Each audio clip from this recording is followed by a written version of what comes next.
Hello, this is the Large and Unnecessary First Player Token Podcast, episode 19. Good evening.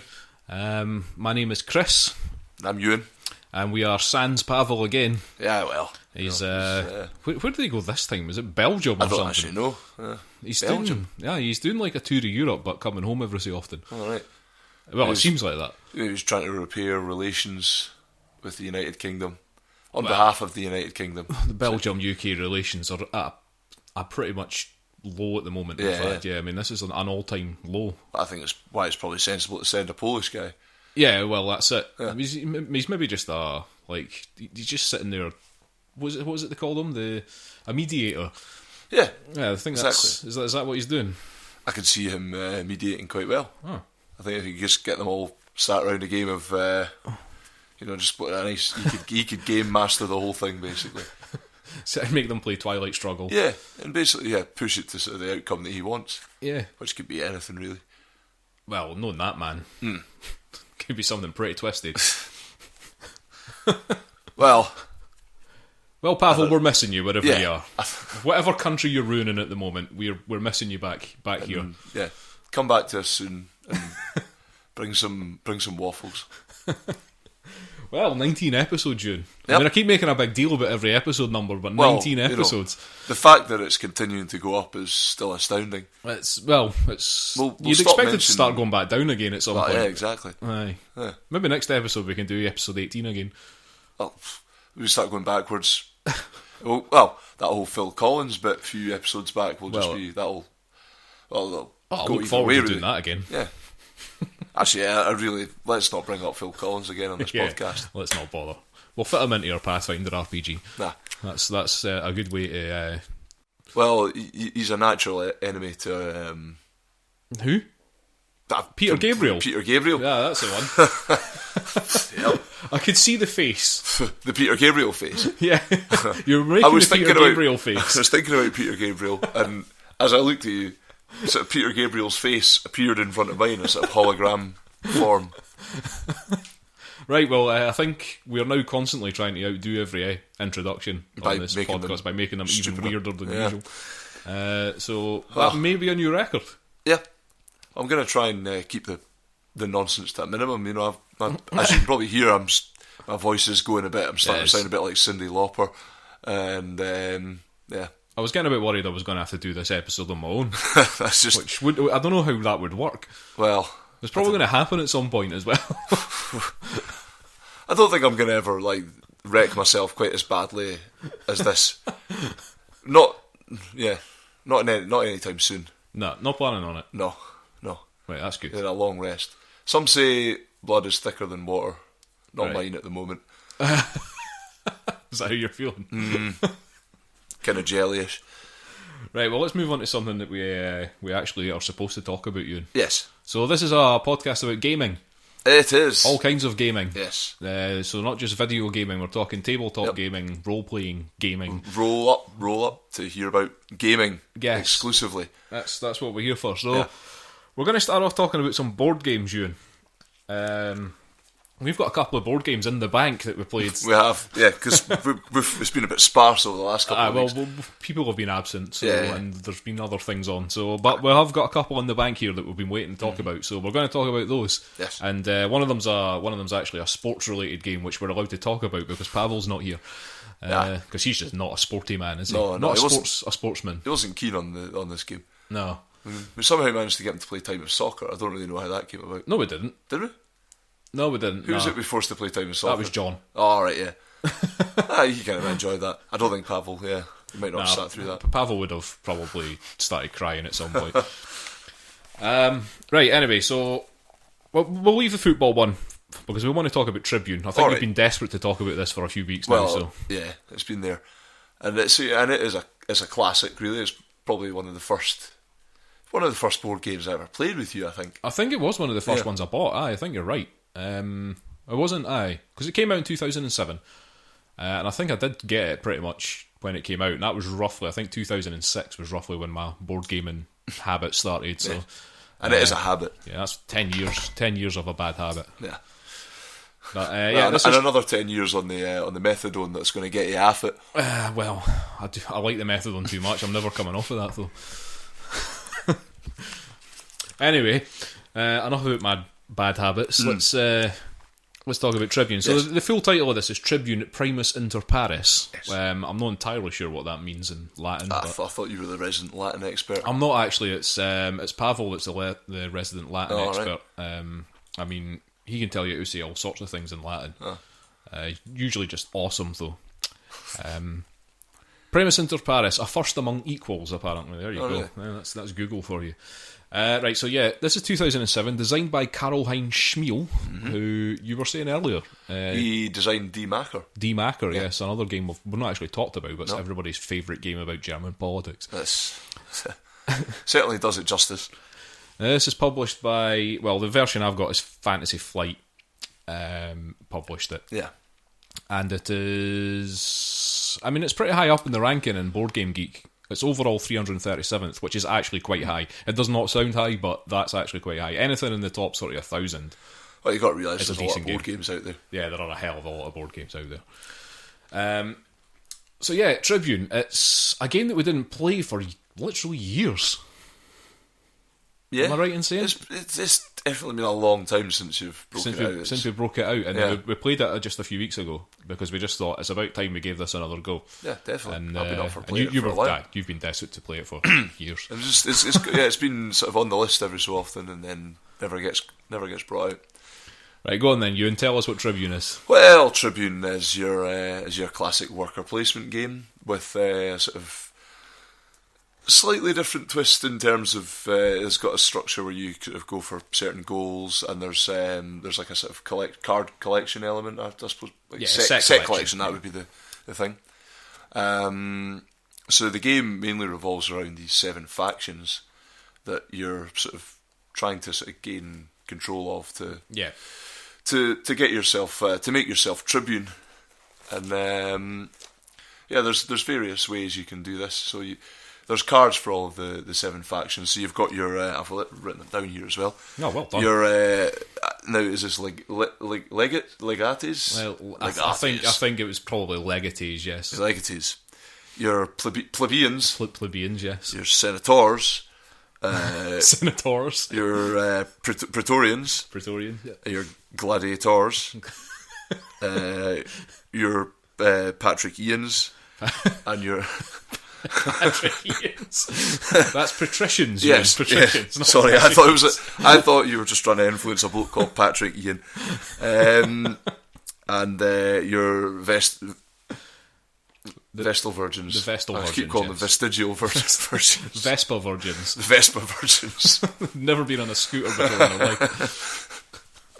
So yeah, they're all your various factions that you're going for. And control of these gives you different bonuses that allow you to get some of these different objectives that you're going for. Yeah. So some of the things like you need a scroll to eventually get Tribune, but you've got to sort of control 2 factions to do this. Yeah. So you go round the board. You've got now. This is the one I might actually struggle to remember. Is all of the action spaces. Action spaces. So.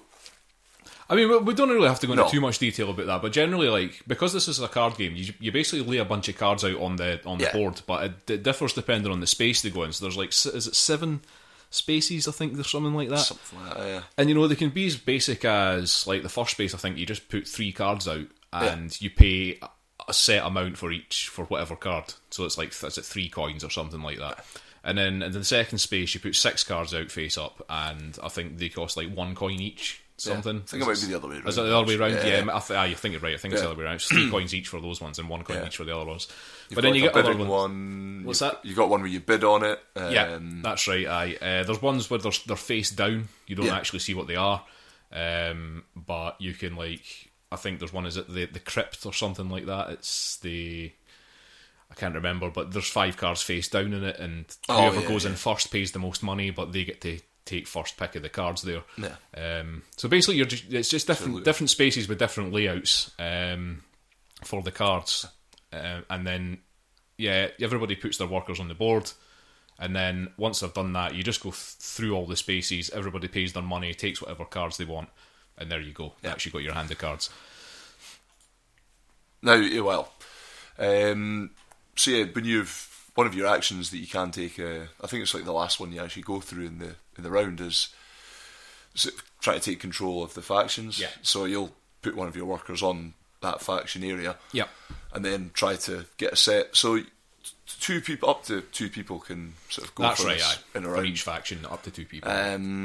So you'll have your hand there. You're trying to get a set of the highest sort of number with your with that faction. There's leaders in the deck as well, which give you certain bonuses if you can get a sort of leading set. Yeah, the leaders are worth. Well, the way you take over the factions, it's each faction card's got a number on it. It differs between the factions on how high these numbers go. Yeah. And basically, the way to take over a faction is that you have to have a higher total number of cards, or the point numbers on them have to be higher than the point numbers that are already out on the table. So if somebody owns 2 cards that add, or 3 cards that add up to whatever 12 or something like that, the way to beat that is by putting out any 4 cards of that faction, because that's more cards than they've got, or any number of cards that are worth more than 12, and then you would take control of that faction. But the leaders are worth 0, I believe, but they give you some sort of bonus if you use them while you're taking over. The game we played, just for example, we were going through, we had there was 6 sort of objectives, and we had to get, with it being a 4-player game, we had to get 4 of those objectives. I think it was. And you have various things it was getting Tribune, having a certain number of, it was a certain amount of money actually. A certain amount of money, a certain number of these you can get wreaths, which are basically almost kind of like victory points, but didn't quite. But it's just one of the victory objectives, basically one of the 6 that you can choose. There's Legion tokens, which controlling some of the military factions would give you. Yeah. There was some other ones as well, but there's a whole bunch. But basically, once somebody's got to there's 4. Somebody's got 4 of the objectives. That sort of ends the game. Yeah. At that point, in our game, and I think it would probably be quite common in a lot of games that a lot of people get more than one person's got 4 objectives. So there is a sort of point system for working that out, depending on what sort of tokens you've picked up and what you've got throughout the course of the game. So basically, generally getting more. So if you only need 7 wreaths, there's no much point in getting more than 7 wreaths, but it can be in a tiebreaker, because you can end up, everything has a kind of points value in case there's a tie. So having extra stuff is not going to hurt you. Well, you see, I was looking at, you can play a version of it where you can just play it without the sort of objectives. I think go for a point based. Aye, thing. But it seems kind of, you'd get that anyway, I think, a lot of the time. So it's.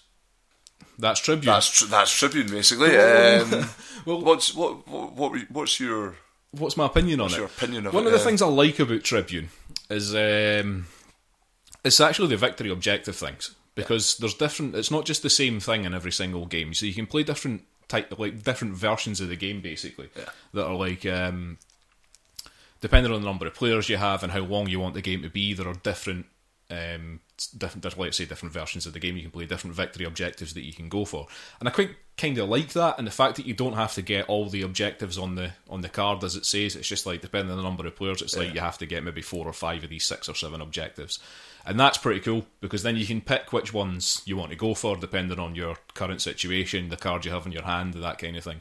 So it's not just a sort of straight up worker placement thing where everybody's kind of going for the same thing all the time sort of thing. It's like, 3 different people at the table could be going for different objectives, and that kind of makes it a wee bit more interesting. But at some point there's going to be some crossover, and you're going to have to start sort of fighting amongst yourselves over the control of the factions.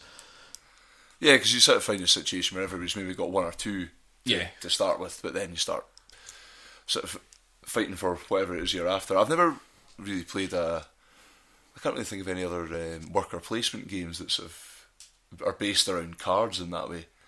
There's probably some out there, but I mean, I think this is the first one definitely that we played. And I think when we first played this game, because it was like one of the first games that I'd actually got, we were genuinely just confused by it. I remember just being like, how the hell does this work? But like, because we'd never experienced anything like it before. I mean, it's a proper Euro game. It's and it's just beautifully designed, and it's still available, which for a game which came out in 2007 is pretty good. There's never been like a sort of rebooted, republished version of it? Not as far as I know. Yeah. It doesn't seem to be. No. But you were saying there's an expansion for it. There is an expansion for it, which I don't own. Right. I don't know what's in it either. I'm not going to look that up at the moment because I'm making a bad habit of researching on the go. Suddenly things come to mind. Yeah, well, I don't know. I mean, I think the base game is pretty elegant as it is. It is quite an elegant game. It's nice. Yep. I do enjoy playing it, and I'd like to. I don't want to leave it a few years again. Let's make sure we play this one. Alright, okay, fine. And you listeners, make sure you play it as well.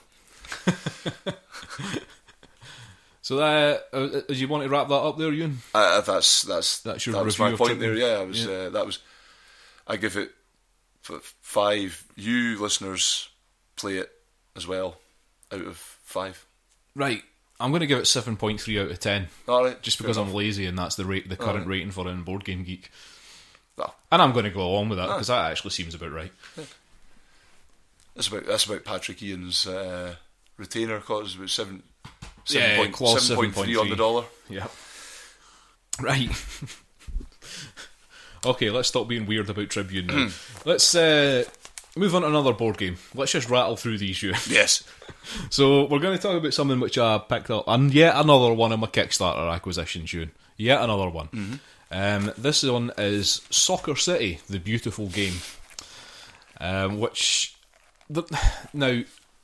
I've been looking for a sort of decent football game for a while, and I've actually got a couple here. Like, I mean, I've already owned stuff like I've got the League, which is a card game thing, which is fairly decent. Yeah. And I've also got Street Soccer, which again is decent, but it didn't feel like a sort of football game. Right. This one feels much more like an actual football game. Right, much more sort of tactical and, like positioning actually matters, that kind of thing. You can't just make massive sprints back up the wing whenever you feel like it, and like don't have to worry about that kind of thing. In this game, it all kind of matters. So yeah, it was a Kickstarter acquisition. This is the publisher. It was a Spanish game. Yeah, it's a Spanish game. It was self-published. It's designed by Lisandro Nembrini and Gonzalo Rodrigo. And yeah, it was published. They self-published it, so there's no company associated with this. And it came out. The original version of it came out in 2013, but I don't think the English version of it came out until this year when the Kickstarter thing came up. Now, it's quite an interesting one because it's you've got your map of the pitch, which is full of small hexagon spaces. Yeah. All right. Looks almost like a war game thing, just with a football pitch painted on it. Now, you get a bunch of players. So is it 8 a side or something like that? 7 a side. 7 a side, isn't it? Oh, it's 7 players in each team. 7 a side. So a goalkeeper and 6 outfield players. Yeah. And you get to pick which of those 6 outfield players you take, because you actually have each team's got 2 strikers, 2 attacking midfielders, 2 defensive midfielders, and 2 defenders. So you get to take 6 of those 8 players basically and stick them into your team. So if you want to go for a more defensive formation, then you might want to take 2 defensive midfielders and maybe an attacking midfielder and a striker or something like that. Yeah. It's quite interesting setting up your formation. It is. I mean, we found at the start of the game, we were like, "Oh right, okay, this is interesting." yeah. How are we going to set this up? And yeah, so like you lay out your team, and then what happens is that you get a bunch of cards. Now, there are different types of cards in this game. Yeah. There are your pass advance. Yeah, you've got what they call ball cards. Yeah. And you've got attacking cards, you've got defending cards, you've also got goal cards, and like, what else is there? Goalkeeper save cards. Yeah. Oh no, sorry, not goal cards, shot on goal cards, you've got goalkeeper save cards. Yeah. And basically you get handed some of these. So you get like 3 attacking cards, 3 defensive cards, you get 4 ball cards. At the start of the game, you start off with the ball cards are split into 3 things. They're split into short, medium, and long. And you get 2 short, 1 medium, 1 long at the start of the game. And you're basically just on your turn. You can play, if you've got the ball, you can play a ball card, and you can play an attacking card. And then you can reposition. And if you're defending, you can play a defending card, and then you can reposition. Now, the ball cards are quite interesting, because you can use these ball cards to either advance with the ball, or to pass it. Now, depending on which one you play, changes what happens. So if you play a short ball card, you can either just take your guy that's got the ball and move him forward a space.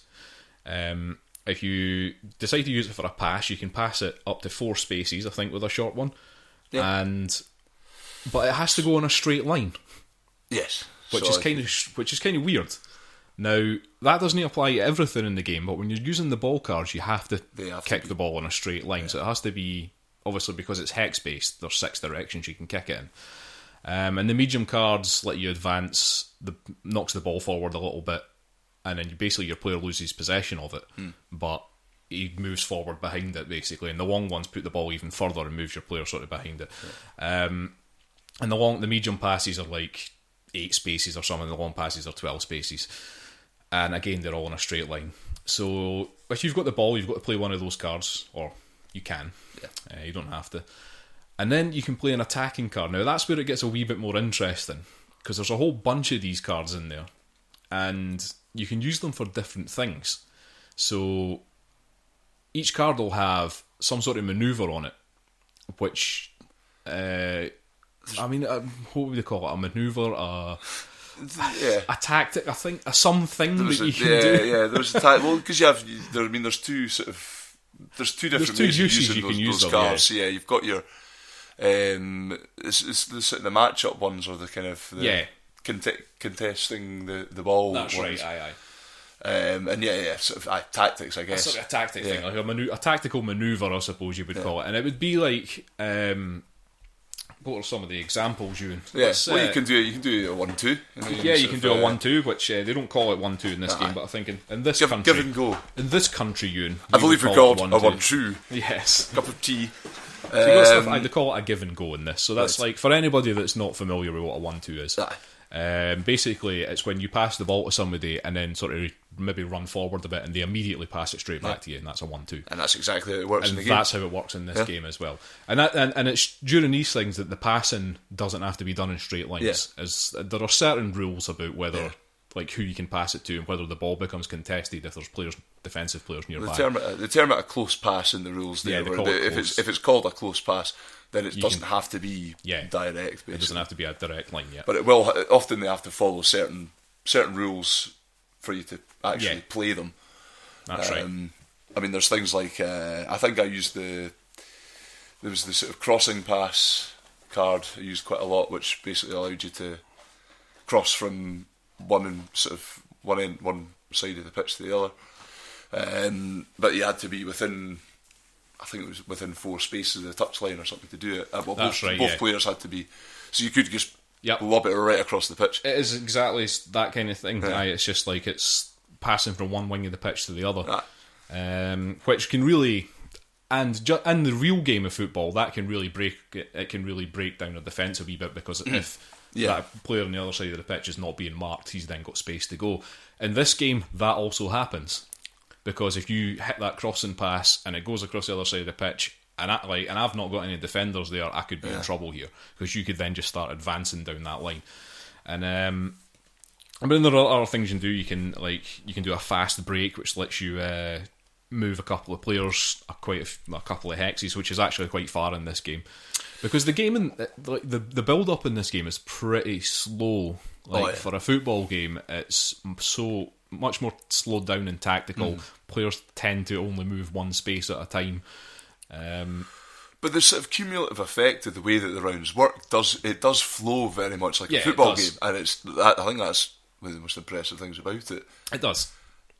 Now the other thing you can use these cards for, like you say, you can do it for challenging. So if you've come up against, say you've got the ball, and the defending player moves a defender in your way, you can try and challenge them basically to try and get the ball past them and get a bit of space away from them, sort of thing, so that they don't get in your way of passing the ball or anything like that.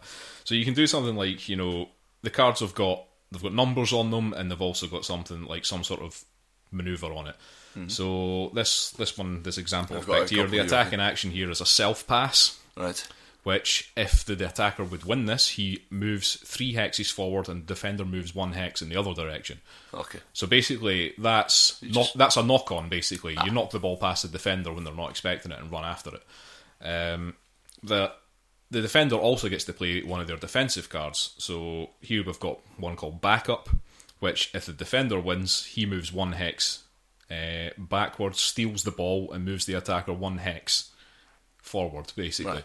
So you can basically you're well, that's what it is. It's a backup. You're bringing the ball onto you, sort of thing, and taking it off them.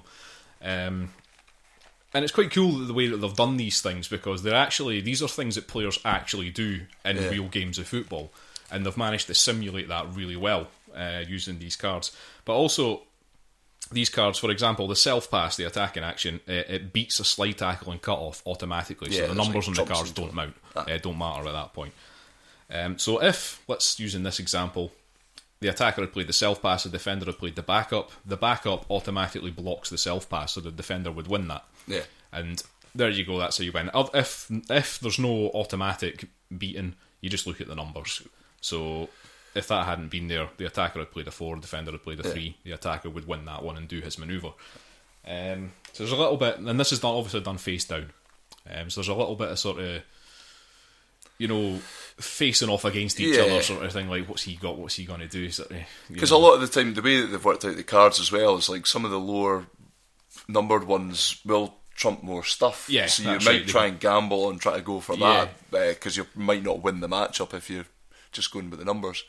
That's it. And there's a lot of things like that with shooting as well. Shooting. Like when you get into the shooting area, there's a certain there's a line on the pitch basically where you're allowed to shoot from, but that's a bit more slightly more, I don't know. There's less tactics involved in that, but I suppose that's kind of like it is in real football. You hit a shot, the goalkeepers. There's a sort of it is very much set up in that to kind of like have a sort of to build up. You sort of try and play tactically. It is almost played like a game of chess. Like totally it is. And so that like with the shot cards, there's always there's a number for those, but then there'll be there's like a bonus you can usually get if you do a certain thing. Yeah. Like I think I took a shot where you had to, if you basically won a matchup. Yeah. If you played one successfully, you could then if you took that shot, then you'd get, I think it was like 3 extra on your total. That's right, aye. Which I think ended up getting blocked by just somehow you pulling out the highest. Because basically all that happens is that you play one of your shot cards, and then you just draw a card from the goalkeeper deck to see if the goalkeeper, what marking the goalkeeper gets. Because goalkeepers unpredictable. Oh, absolutely. Yeah. They're mental goalkeepers. Absolute nutters. Yeah. But yeah, I mean, it's like you say, you're right. It's an interesting game which is kind of chess-like. There's definitely just like a whole lot of strategy and tactics, and thinking about your opponent himself, what sort of things he does. Because I mean, you were totally going for these sprints down the wing. Yeah, kind of. Because at the start of the game, we were playing it really slowly, and I wasn't quite getting how to. I think getting the hang of the ball cards and positioning your team, and anticipating how you're going to use the ball cards, because you're going to be out of the sort of different phases of the game.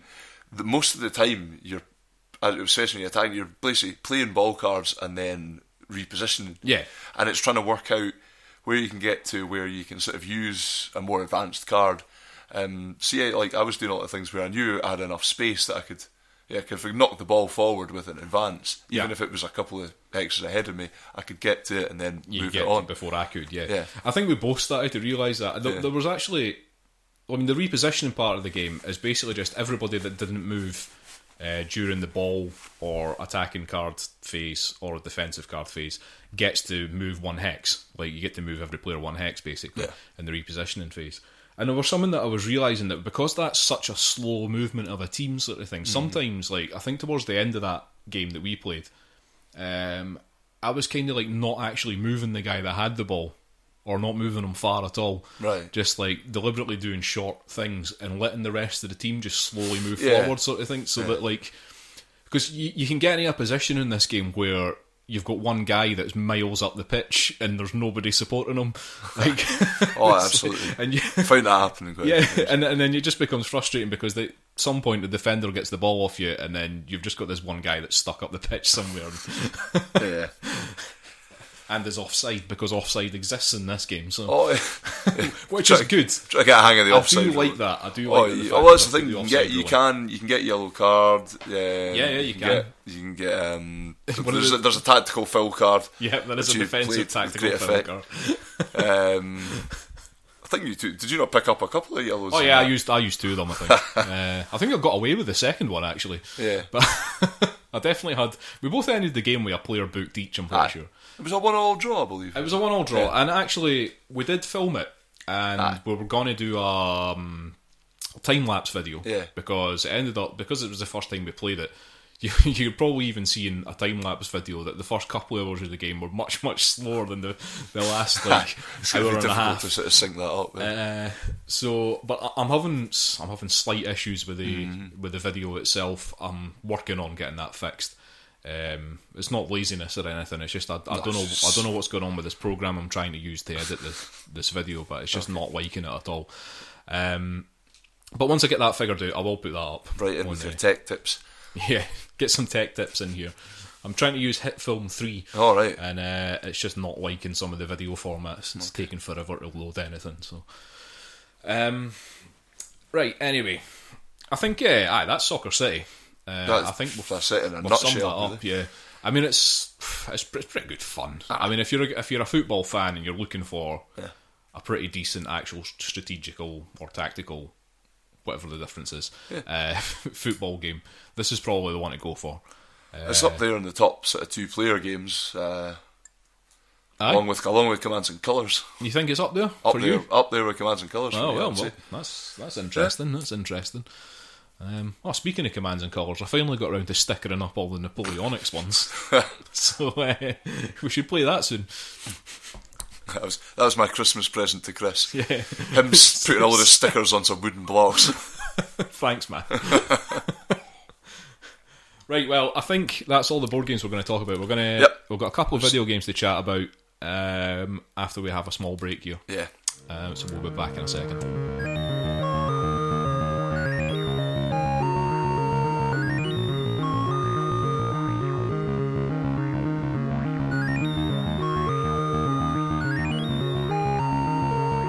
We are back. Yeah. Here to chat about some video games. Just a couple this time, though. Yeah. There's no Pawel here to witter on at great length about running off cliffs in Dark Souls 3. So, it's a 2 and 2. Yep. So let's talk about Overwatch, Euan. Okay. Because the beta actually finished today as we're recording this. We're recording this quite late, but it was extended another day. I managed to have a go. Snuck it in just under. You did. Just under the time limit. So we've both had a go at this. Yeah. What are you thinking of it? I've quite enjoyed it. I mean, to be honest, it's not really my kind of thing. I'm not big on multiplayer deathmatch stuff, but it was a lot of fun. Yeah. I'm on the same wavelength actually because I generally don't play these types of games. All right. But Overwatch there's something just quite fun about it. It's actually. It's reasonably simple, I think. I think that's part of its beauty, is the fact that it's actually not a complicated game or anything like that. Right, for those of you who don't know what Overwatch is, it's Blizzard's latest IP, I suppose you would call it, which is like Blizzard haven't put out a sort of new IP thing for quite a while now. You'll be getting hammered with the marketing for this one. Oh probably. Yeah, you probably already have. Yeah. Now, it's a 6-man squad first player shooter. I think it would be the way to describe it. It's quite specific.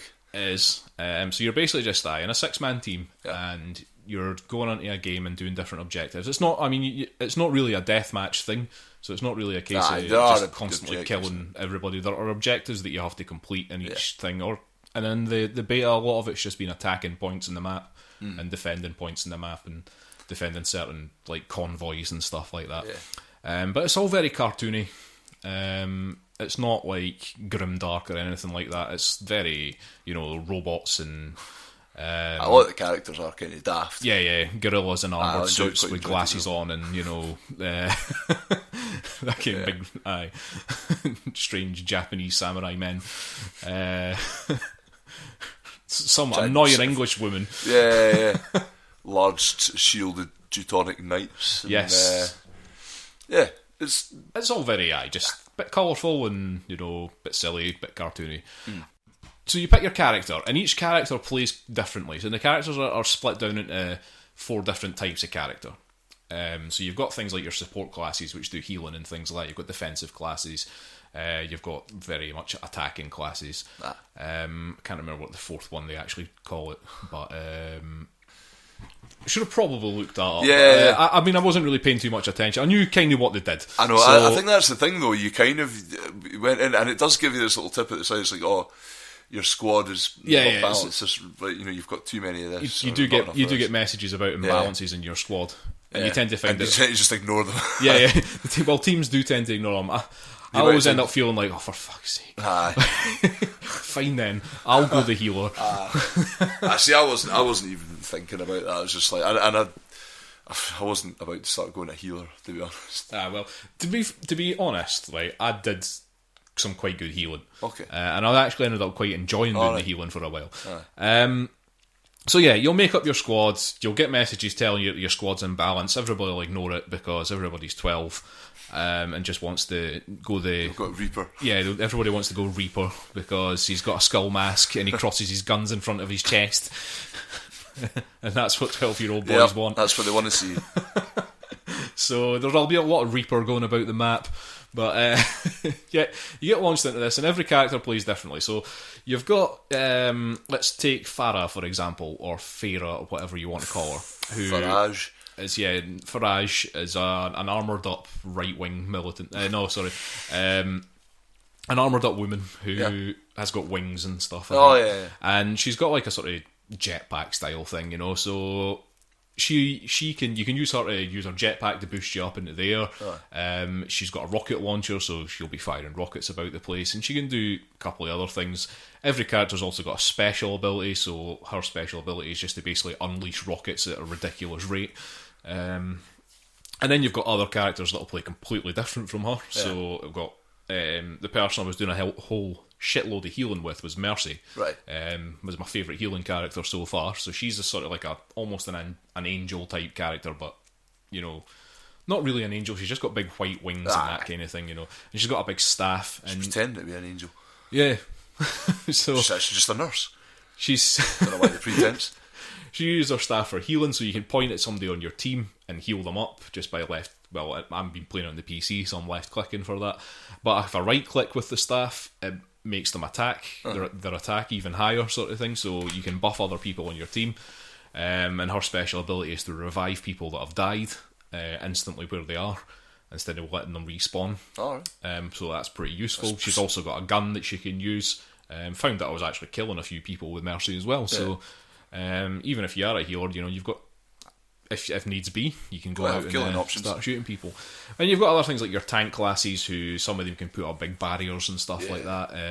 You were quite enjoying the gorilla guy. Yeah, it's like loads of health. And although saying that, in like when I sort of graduated, because I started playing about with the AI just to begin with, just to get used to it.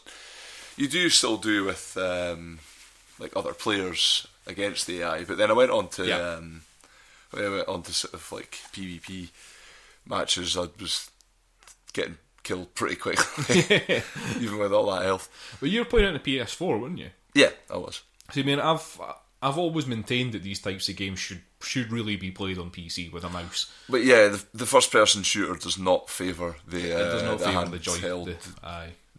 Joypad. They are a joypad. Yeah, the little joysticks. Yes. Yeah, no, I've never liked that. I can't remember when I first encountered that, because it was weird, because I didn't really think about it when I played like Doom or something on the SNES. Yeah, or Halo or anything like that. Aye. I think it was like a Medal of Honor game or something. I got something on the PS2 and just was like, this is weird. This doesn't even make sense. It's too slow. Like if you're using a mouse, you're much more reactive. Yeah, it's at least somehow comparable to how you would react to things realistically. And there you go, folks. PC Master Race. Yep. That's it. I mean, these PC users feel like myself. We are quite arrogant about it, but with good fucking reason. There's something about the first person perspective, I think, as well, and this is another thing, because there's a lot of melee options in this game, and I always find them really weird in a first person. I never really enjoy them. Like there's a bit where the gorilla, basically his ultimate, as they call him, is like he can just cut loose and just start punching things. Yeah, and I just found that a little bit kind of, don't know, it wasn't as enjoyable as I thought it was going to be. Aye. But, I just think you like the novelty of being a gorilla, though. Oh, I definitely enjoyed that. He had quite a good gun. His name was Winston, I think, wasn't it? Yeah, Winston. Yeah. Oh yeah, he's got a lightning gun. Yeah. Which again is a different thing, because that was one of these guns where, as long as you started firing when you were aiming at them, it didn't matter. You didn't have to aim at them. Although anymore. It did have incredibly short range. Yeah. But I mean, I was doing things you're talking about the objectives and things like that, and I think one thing, probably if I do end up playing the full game, what I'd probably like to see is some more depth to at least what you're doing in the because there was one level that I did and it loaded up, and it was the only one that actually had this, and I was like, oh, this is quite cool, where because there was one, the first one I did, it was escorting a payload. The second one I did, it was capturing an area, and then there was one where we had to capture an area, but there was like a sort of this vehicle on it, and it was like, right, now you've got to escort this somewhere. I was like, oh right, this is a really cool mission, because suddenly there was a combination of different things you were doing while being attacked by the enemy. I mean, I think they are going to vary some of those missions, because I mean that was just the beta, I think, and then the full game comes out later this month, so I'm assuming that they're going to pump out a hell of a lot more maps and stuff like that. Well, the maps themselves are quite interesting. They're all sort of like cartoony versions of real places. Yeah, so you've got futuristic based on real places. Yeah, so you've got like the UK one is basically meant to be the sort of dark streets of London, basically. Even with like British road traffic signs and stuff like that kicking about the place, and roundabouts and things. I played that one. There's one in Gibraltar. There's a Greek one. There's one set in China, which is a bit more sort of futuristic, sort of Beijing style thing. Floating platforms a lot in that one, I think. And there's one in Hollywood as well. Yeah. And there's a few more, but I can't actually remember them off the top of my head. But I mean, there's a couple other interesting things. There are levels in this game, so like winning matches levels you up. But I think they just use that as a matchmaking thing, because you get a loot box every time you level up, but nothing that you get through leveling up in this game actually makes you any better at the game, if you see what I mean, mechanically, because the loot boxes are just full of cosmetic stuff. It's just the abilities of the characters are set, and nothing. That's not going to change. So you might just get different victory poses for for different characters and stuff like that in these loot boxes. So it's all entirely cosmetic. So I guess it's kind of closer to something like Team Fortress, or actually I suppose Team Fortress certainly in like aesthetic and gameplay style is sort of that style of thing, where and there's set characters, so you're not going to be getting sort of super guns. You're not. You're not going to end up... If two people go the same character, regardless of their level, they're basically in the same... Yeah. Like, they're playing at the same thing. They're playing the same thing, basically, You're not going to have a person that's level 30 having bigger guns on this character than anybody else, which is good. But I did wonder about that and how the matchups work there, where it said, certainly in the menu, that it was you were matched up with players of your ability. Yeah. But I think that's what they use the levels for. Yeah. So basically... Like, they use a similar thing in Rocket League as well. But what happens, right, if you are going up levels, but you're just shit at but you're just not really improving, and all these other people that are getting to level 30 and they're like, right, I have cracked this game, and you're just constantly having to play them instead of like some. Well, you're going to have to learn, aren't you? I guess so. Yeah. Well, you're just going to have a PlayStation full of profiles. That is the crucible in which my Overwatch abilities will be formed. But the thing is, you and I, like we say, we're not generally fans of this type of game, and I couldn't, I got addicted to it. Like, I played it for about 3 hours non-stop the other day. They're like, when I first started playing it, and I was just like, I'll fire this up and I'll see what it's like, but it's not really my kind of thing, so I'm probably not really going to play it for that long, and I end up just losing 3 hours to it. So, I mean, I think that's the thing. There's something there. Yeah, I mean, I started playing it and I was at it for you were at it for a while, aye. Yeah. But I know, and I think that's just me. I wouldn't be drawn back to it as much as I think I'm always just drawn back to a single player game for the most part, just for the. It's because you're antisocial and you're a psychopath, so probably. I mean, I just don't want to interact with other people. Sorry, no, I should not have called you a psychopath. You're a sociopath. Oh right. Oh, sorry. Yeah. Sorry. That's just. The writers of Sherlock will be very pleased with you. Because I'm comparing you to Sherlock Holmes. What have I done here? Oh, just for using the right word. All right, sorry.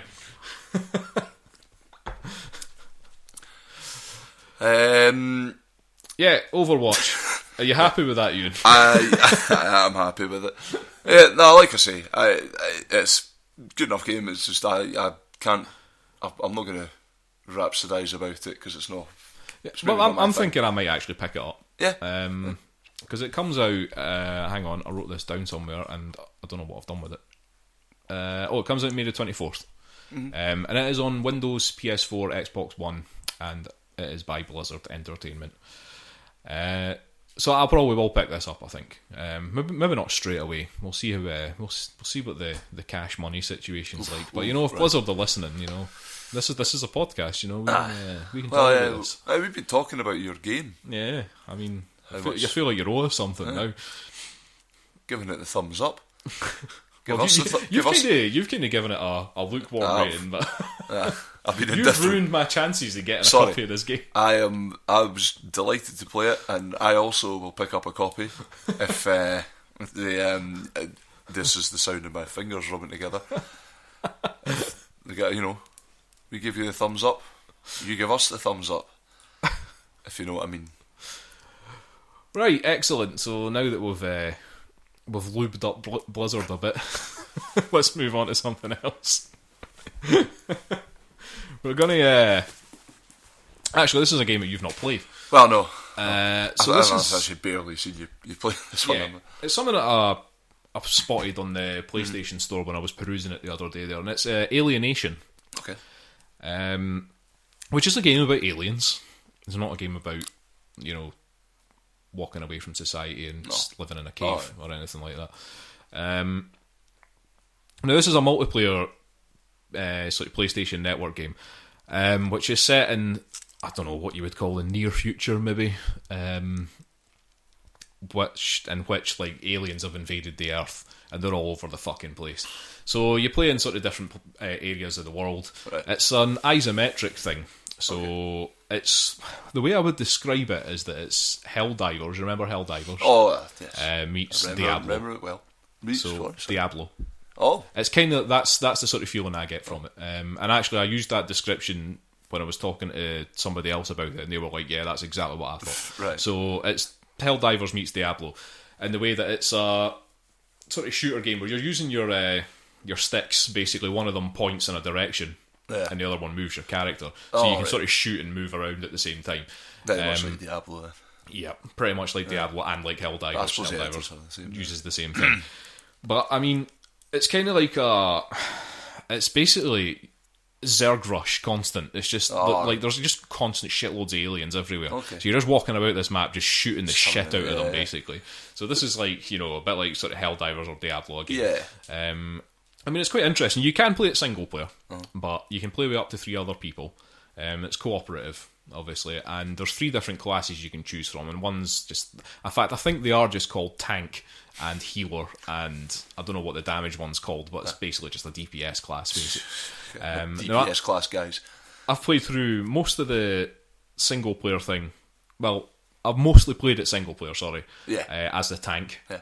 I have joined other people for other things, including somebody we know and his brother, to play a little bit of it. It's much more fun as a multiplayer thing, I would say.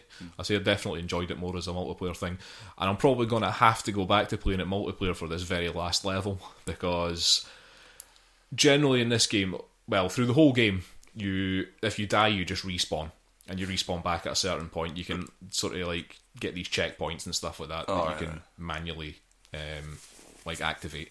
And on the very last level, there are no checkpoints. If you die, that's the level finished, and you have to go back to so the if you start. do it with this team thing, you can you could probably have. I mean, right? it does scale for teams, but it's just that trying to do that on your own is just already a disability, even though it scales. You're getting sort of Demon Souls territory there. Yeah, can't take any damage for this next hour. I was doing all right. I got about halfway through that last level, and then it just got too much. So.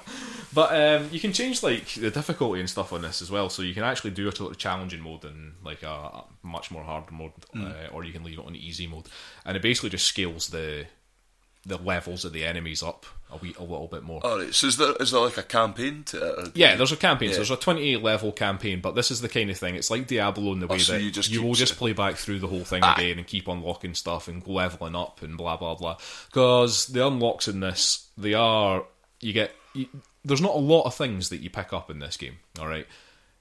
You get, in terms of weapons, there are a few types of weapons. They're specific to the classes, generally.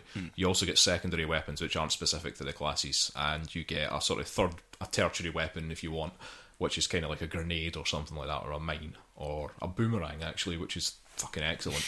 But they have different levels of rarity, just like in Diablo and stuff like that, so you get the high...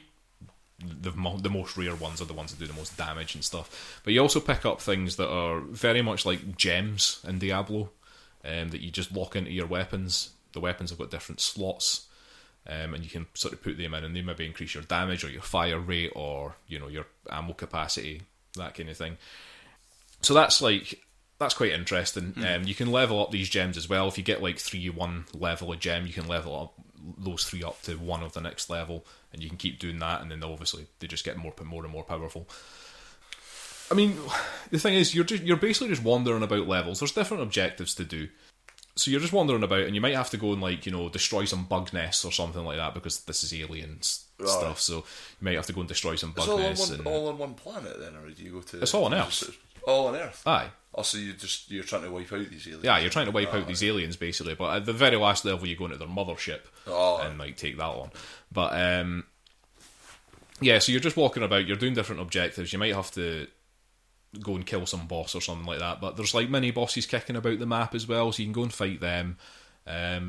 You get loot off of killing these things and stuff, and they're randomly. They're like the mini bosses in Diablo 3. They're sort of like randomly generated mini bosses with random sort of traits and stuff like that. So some of them might freeze you if you get too close, and some of them like just constantly spawn bugs that are constantly running at you and stuff like that. So there's a nice wee variation there. You don't know what you're getting when you walk up. You see a mini boss on the map, you go, right, okay, let's go and have a look at this then, and then oh shit, he's killing us. Right. And you only get one chance at these mini bosses as well. If you die, no, that's it, you've lost that mini boss fight. Right. You don't get to fight him again, so you'd have to go back into the map to find a new one. Yeah, I mean, the game it's addictive. It's addictive. Yeah, as keen as that can be. Yeah. It is very much almost turn your brain off and don't think about what you're doing. One of those kind of games, just like, chewing gum for the mind. Right. You're just running about killing things. Like, but it's pretty good. Yeah. I have to say, it's pretty good fun.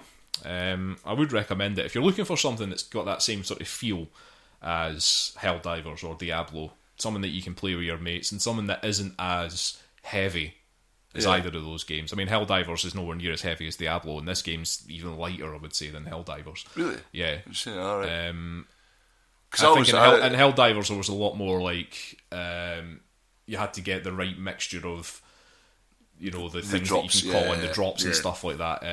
In this game, it's slightly more simpler in Alienation. The only thing you really have to worry about in Alienation is your gems and shit, really. Just like putting those into your weapons is pretty much the extent to how much you'll want to think about this game. So yeah, if you're just looking for something that's just pretty easy to play with your mates, go for it. Alienation's good. It's not, you can't play it split screen or anything like that. I don't think you can do any local co-op. I think it's just all online if you're going to do that. And you can join other people's games as well. You can do random things. If you're doing the same level as other people, you can jump in their game instead. But you also have the option of turning that off if you don't want other people to join in. There are another thing on it. There's an invasion mode which I haven't tried yet, which basically I think lets you jump in and attack other players. So if you want to just go and have just fight it out with other people to see. Basically, I don't know, because there's something about this, because of the way that it is set up, because it's all just sort of like who's like the rare weapons and stuff, the rare weapons do most damage, you're basically just like, well, whoever's got like the best weapon's going to win this. Oh shit, I've actually just remembered, there are skills in this game as well. You unlock skill points as you go through. You have passive and active skills.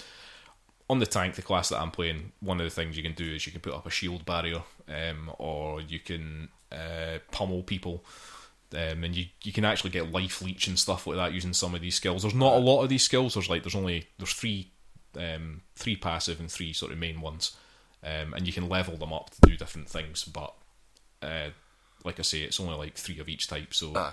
There's not too much thought that you need to put into. So it's not like a massive sort of variation. Nah, there's not like a huge skill tree or anything like that. It's nothing like some of these other games. Yeah. But yeah, good fun. Definitely recommend it. Alienation.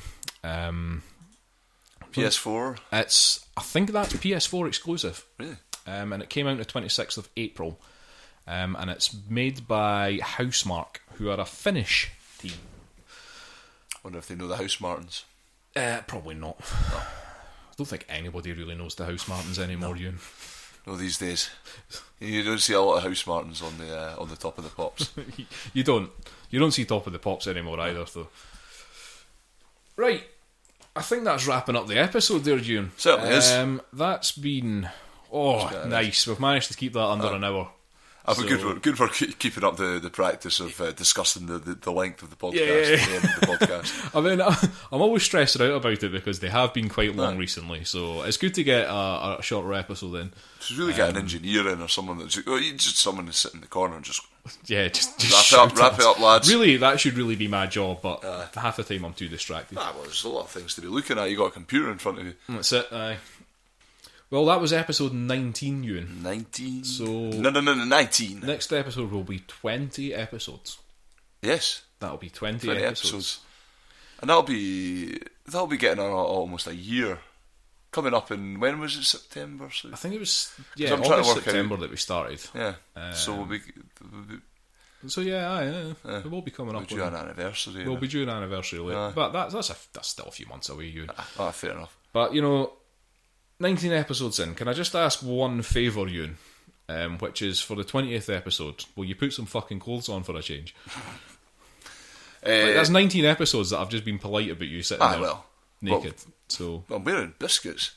It's true, you are wearing biscuits.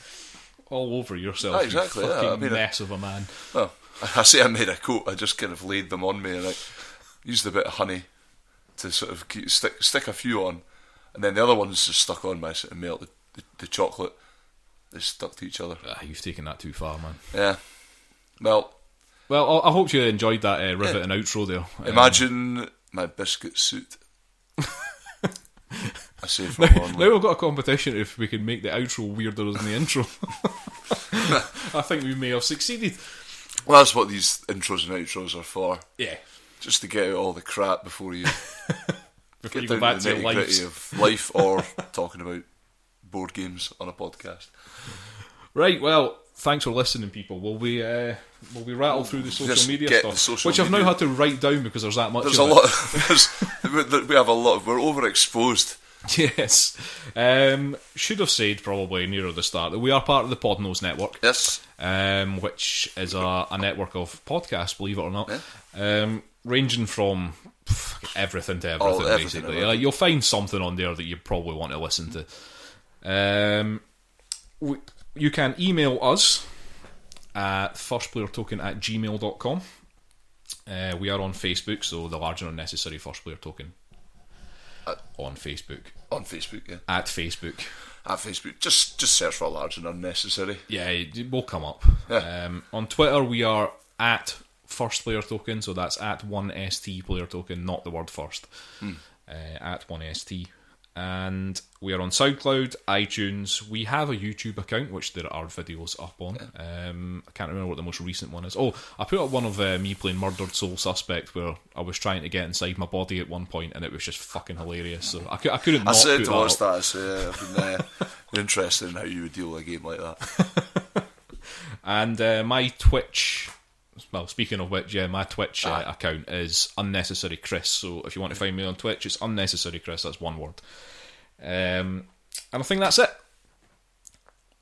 Have you enjoyed this episode, Euan? Yes, I've enjoyed it massively. I don't think my throat has. No, I don't think it has. Yeah, but as you can probably hear. I'm sure it'll recover in a couple of weeks, and we'll hopefully have Pawel back by then. Nah, and you can probably take a bit of the heavy lifting on the talking. Yeah, his throat can take a pounding. Certainly can. Voice of an angel. Fuck. I'm so glad I'm not religious then. Right, thanks for listening, people. Cheers. See you next episode. Bye. Bye.